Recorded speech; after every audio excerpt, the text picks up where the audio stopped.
Менің отбасым, балам бар. Жақында бір жағдайға тап болдым. Баламды босанған соң бір жылда үйде отырдым.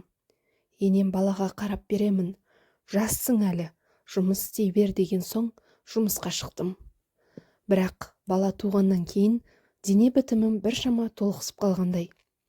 Күйеуіммен ақылдасып, жаттығу залына баруға бел будым. Міне, 2 ай болды, залда жаттығып жүрмін. Еңсем тіктеліп, бойымда бір жеңілдік пайда болғандай. Шағын фитнес-клубы тұрғын үйдің ең төменгі қабатында. Жаттықтыратын жеке жаттықтырушым Ильяс. Дене бітімі әрине мығым, сымбатты.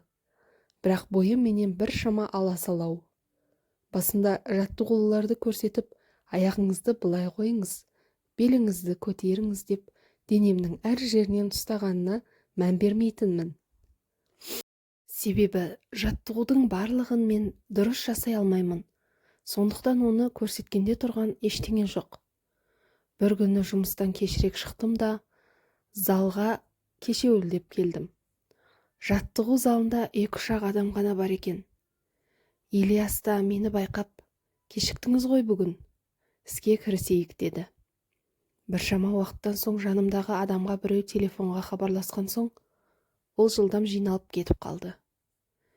Екінші келіншек те көп ұзамай қайтып кетті. Енді Ильяс маған жақындап, қалың қалай деп, сен деп атымды айтып көшті. Таң қалсам да, жаттықтырушымның маған қызығушылық танытып тұрғаны бір түрлі көрінді. Ананы мынаны айтып, біршама уақыт әңгімелесіп тұрды. Бір кезде жаныма жақын келіп, шашымнан сипап, мойнымнан иіскеді. Бойымды бір белгісіз сезім билеп әкетті. Қандай әдемісің, келші деп өзіне қарай тартты. Мен тартыңқырасам да анық қарсыласа алмадым. Белімнен, жауырынымнан сипалап, ернімен аймалай сүйгенде есімнен адаса жаздадым. Бір жағынан, не болып жатыр, не істеп жатырмын? Бұлай болмайды ғой, бұл дұрыс емес деген ой келсе, екінші жағынан, Ильястың қылықтары бойымды балқытып, есімді алып барады. Бір кезде, мә қандай ып-ыстық деді Ильяс. Қабырғадағы айнаға қарасам, жерде матраста жатырмыз.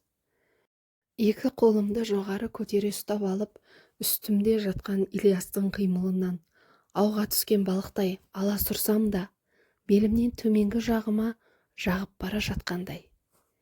Ильяс болса, сені әу баста қалағанмын, қандай керемет деп барынша кірісті. Жасарын жасап, шаруасын тындырған соң үстімнен тұрды. Кешір, өзімді өзім ұстай алмай қалдым. Менің сезімімді айтып жеткізу қиын. Шынымды айтсам, не сезініп тұрғанымды біле алмадым. Бірақ астымдағы жылымтық сұйықтықтан жүрегім айнып кетті. Сол сәтте жеркеніш сезімнің оянғанын түсіндім. Былыққан ойлармен үйге қалай жеткенімді де байқамай қалдым. Күйеуім үйде екен. Тренажеркадан келдім, шаршадым дедім де, жуыну бөлмесіне кіріп кеттім. Мені Ильяс зорлады ма? Әлде маған бөтен адамның жасаған қылығы көңіліме жақты ма? Өзімді түсінуден қалдым. Күйеуімнің бетіне қарауға ұялып жүрмін. Көп сөйлемейтін болдым. Бұрынғыдай батылдығым жоқ. Бұл кінә мен күнәні қалай жуып шайсам болады екен? Енді не істеймін? Өтінемін, маған ақыл қосыңыздаршы.